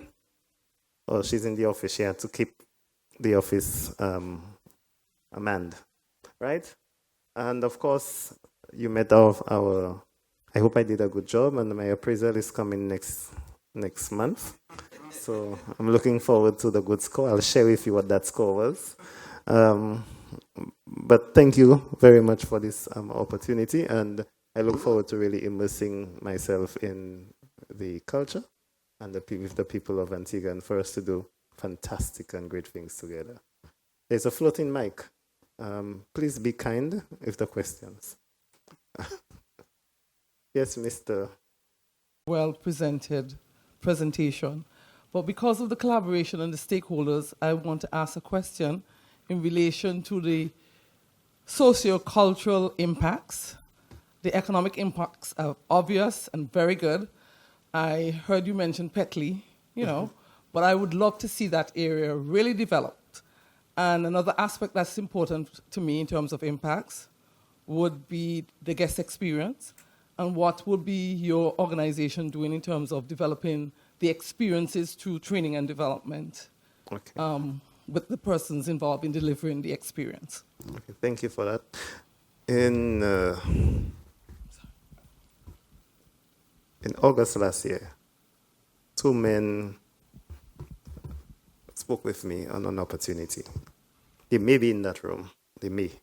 Um, and I joined the company because I believed in the opportunity for the people of back then St. Lucia, but understanding that the opportunity was far afield with Antigua being there, right? I answer your question starting this way for a very specific reason. I think the company, Global Ports Holdings, GPH, really believes in bringing opportunities for people. And I have, in my encounter and my immersing myself also in the culture of the company, I think I can attest to that, right? So from a socio-economic, cultural standpoint, I will even go from that standpoint. Our intention is to really, as I mentioned earlier, bring vibes to Heritage Key. Both Kelly and Purcell and almost everybody at Antigua Cruise Port have advised me that in the past, this used to be the place to be, right? So our intention first is to bring that back. We understand that within the Key, persons rely on the business that comes here for their own livelihoods, the sustenance of their own livelihoods, the taxi operators, and other persons who actually are employed within the Key. And therefore, our intention from a product development standpoint is to expand that beyond Heritage Key. I don't know if it's the fortunate or unfortunate, but my substantive role is product development, includes product development as well. And so we have an overarching plan to bring that to Antigua, explore the opportunities that are untapped, work with those individuals within there, and that would include spurring entrepreneurship, working with the people who are responsible for that. So we speak there to those within the Ministry of Commerce, Tourism, and that's why Annette is my new little friend. So we will not be doing it because it's not our place to do it, but we're hoping that by that kind of information that we have, we can provide ideas, share our thoughts, share the trend of the industry, and assist them now in helping develop programs for your own people to tap into the opportunity that presents itself. From Petley's perspective, it goes back to the vibes. So we want to ensure that it's not only in the region of perhaps maybe small condiments that somebody might be or confectionery producing, or tours that will take you to a remote area on the beach, but bringing in the creative sector as well. The business and what you saw at Heritage Key provides a perfect platform for your entertainers, your creative persons, your artisans, and the like. And we're hoping that we can, by that kind of information that we have, our network and our participation, our involvement in the cruise, we can bring that information to the powers and the players that be within Antigua to help persons create new opportunities. For the taxi drivers, we're hoping that we can refresh the way we do business, looking at new opportunities that are untapped, getting everybody ready for the millennial market, because there are certain things that they would want that we're doing currently that might not work for the Gen Zs that are coming up in the next few years. So we need to prepare ourselves for what is to come. I trust that this has answered your question. Thank you. Airport. If we are so concerned about the home port, and why is the airport not represented here, if I'm correct? Okay, I think you should have asked, was the airport invited? So yes, the airport was invited. I cannot answer as to why they're not here, but I can tell you that we have a very solid, long before me, rapport with ABBA. ABBA has a new CEO, and thanks to Colin, we had a proper introduction. And we're meeting with ABBA the week of the 14th, where we will be further breaking down that home porting information. And as a team, and that team now becomes ABBA and Antigua Cruise Port, we will be discussing and chatting our collaboration, and then bringing in all of the partners thereafter which include the Antigua Barbuda Police Force. And again, thanks to Colin, we've already had strong discussions and meetings to chat the way forward, including some exciting propositions and proposals to manage traffic amongst other aspects. I just met somebody that I heard so much about, Kwame. I'm sorry. Forgive me. And I know that we'll be doing quite a bit. And of course, that's why Kellyanne is there. So once we're able to cement all of these discussions, we will be communicating it back over to you. Okay, sir? In reference of your presentation pertaining to home porting, what do you have in place for security, lighting in the city, and entertainment? Nice question. I saw you come with the book. I was a little afraid as to what they come and ask me. So we are, as you would recognize, preparing for that home porting season because we want to put our best foot forward. It's even more important for us considering we'll be under construction during that period as well, right? So as it relates to lighting and security, it is paramount and forefront. And this is why we ensured that we brought on board in quick time a port security manager, one that joins us with a cadre of qualifications, know-how, and expertise. So our confidence in this individual, we're hoping that the entire stakeholders grouping can give her a support. She has hit the ground running, literally. And she's developing a master plan for the entire area, but more specifically zoning in on this area near Newgate Street to ensure that all of the hazards, working with Andre, more likely mitigated. And secondly, the vulnerabilities that lie in that area, identifying them and preparing a plan for them. That will be shared with you definitely. More so you as St. John's, because we expect you to come in this area to take advantage of the opportunities there in a coordinated way in partnership with us. And therefore, it's very important that you share in that direction. Even including Church Street, Devon? I said it right again? Yeah. And the parking in that area. I know it's not you, but how we stage buses and other transportation in that area. And you form a vital part there.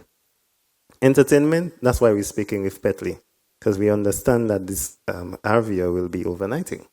And therefore, we want to bring our best. Opportunities to give a pre-teaser of what is to come in Antigua Carnival. We are discussing these things. And so there is a plan, and we're growing and developing the plan to ensure that we maximize the opportunity, keep and grow the home porting business. Caroline Thomas Parker, St. John's Development. Very excellent presentation, Mr. George, and very refreshing, this particular forum that we're having this morning. My question to you concerns the information which was put to us pertaining to the increase in the amount of passengers that we're getting. I am concerned about the fact if we have looked at the crew, because you know that's another viable avenue, and they're also very important to the cruise industry. The figures that we have there pertaining to passengers, what percentage of those figures are crew members, and what plans do you have to seek to create avenues for crew development in respect of them having a memorable time when they come to Antigua, because the crew spend is also very important. And the reason why I'm narrowing in on the crew is because we see a lot of them loafing around in Heritage Key, and lots of them tend to come within our area to use the Wi-Fi and all those other things. So that's one particular thing I'm interested in. What is the plans for the development for the crew aspect of that? And secondly, you speak of zoning that will be coming into play for the new season, which should commence in October.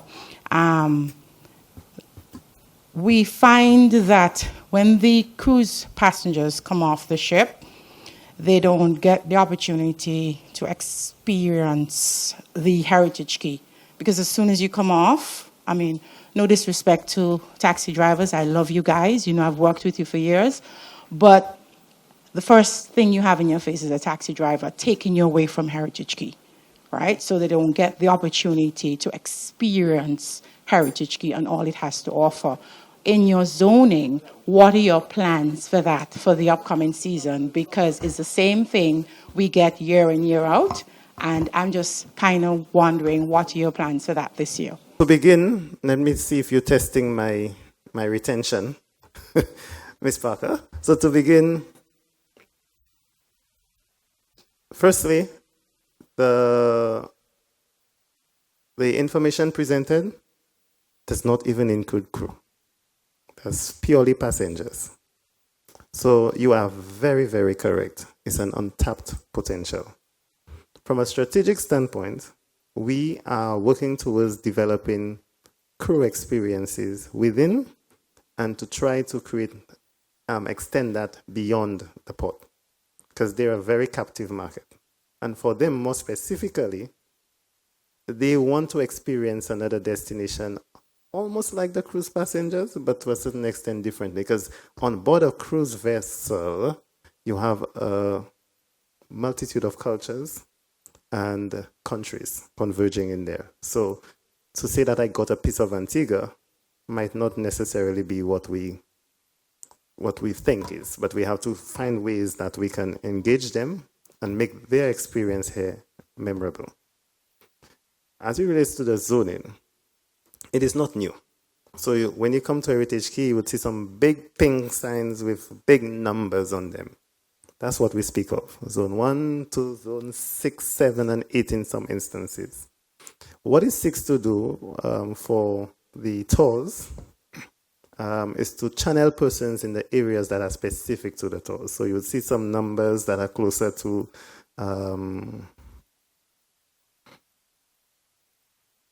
the casino area at the front. I'm trying to get the name. Closer to the Red Cliff area there. That would be for more marine-based tours. For the catamarans, there's a special zone for there. Then you see persons go into the coast car park area there. That's also for maybe a land experience, but go into a specific area. And we coordinate this with the tour reps. And so we just want everybody to understand what is what, so that we can ensure that the flow of people is properly managed, especially on these 12, 13, 14,000 cruise ship days that we shared. As it relates to the experience within the Key, is one that we want to do in partnership to elevate. I don't think it's bad, but there's a lot of room for improvement. And the St. John's Taxi Association play a very pivotal role, and I think that they're doing good stuff. I honestly think that they're doing good stuff.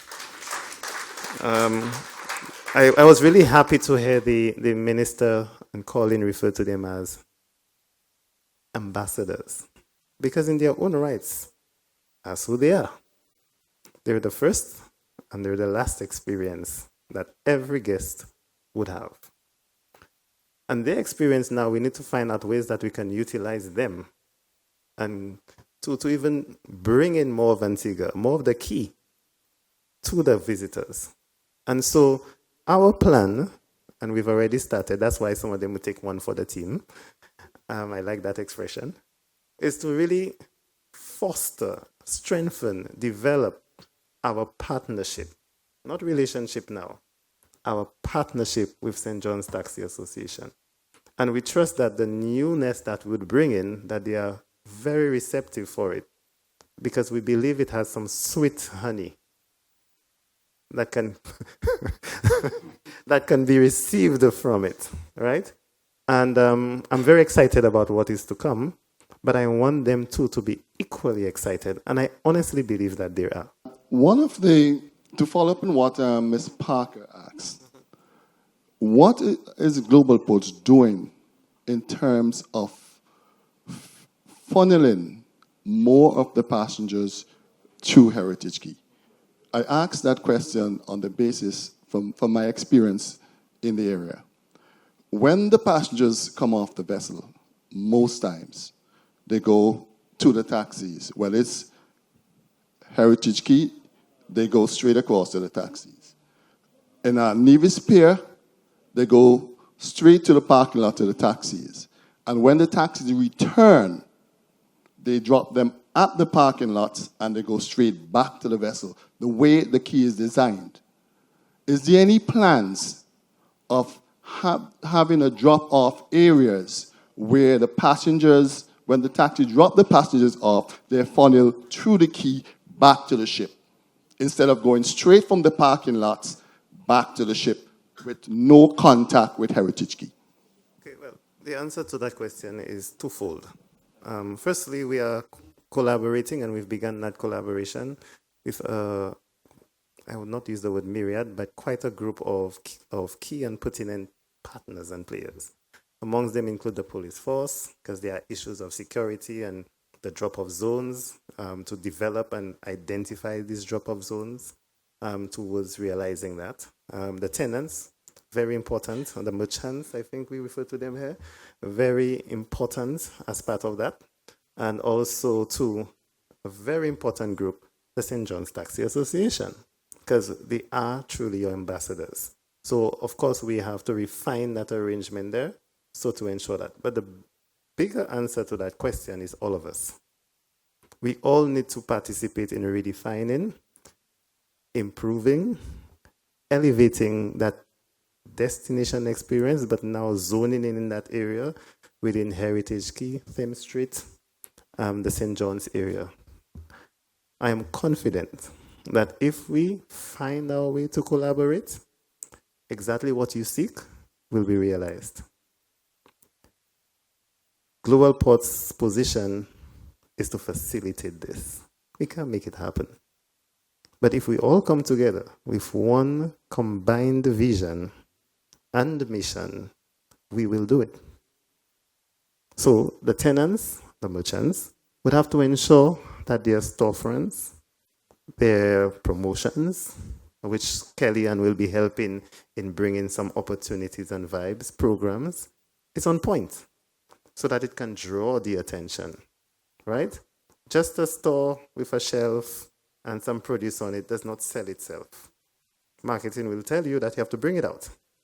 So they have their role.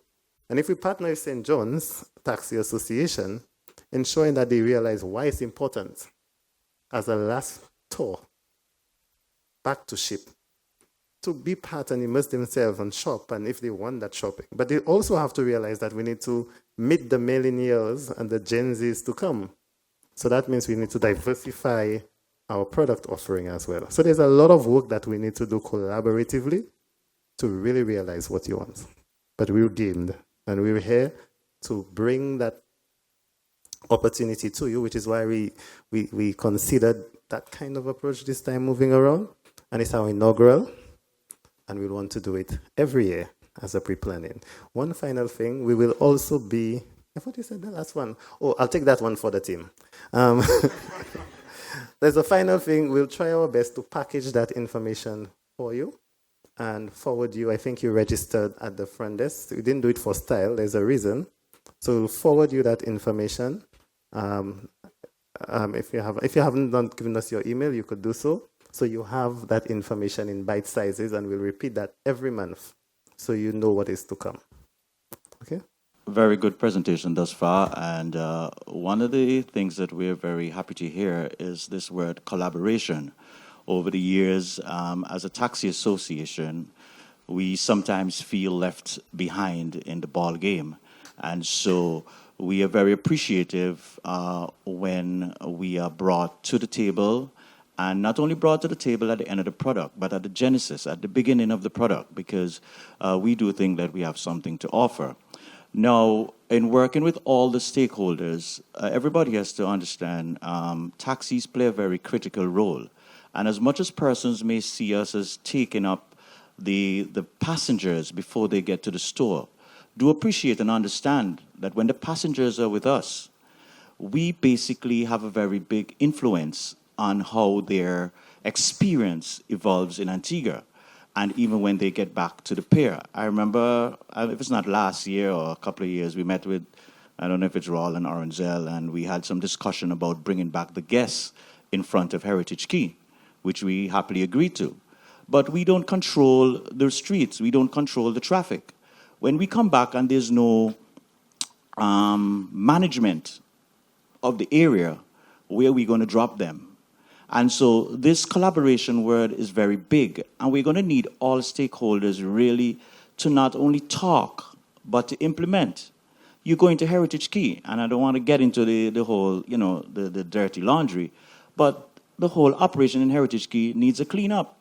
People are attacking us as taxi drivers when you have any and everybody can just pass through and do anything. And so we're just saying we hope going forward that we can all work together. People can respect the taxi drivers, understand that we play a very critical role in this industry, and we're willing to work with everybody. We know internally we have a lot of work to do, and we are working on it very seriously. And so we just want the support, and we pledge our support to this tourism product to make it one of the best in the region. Thank you. That marks the end of our session today. And on behalf of all of the wonderful, wonderful persons who work with me at Antigua Cruise Port, I'm not saying GPH, I'm saying Antigua Cruise Port.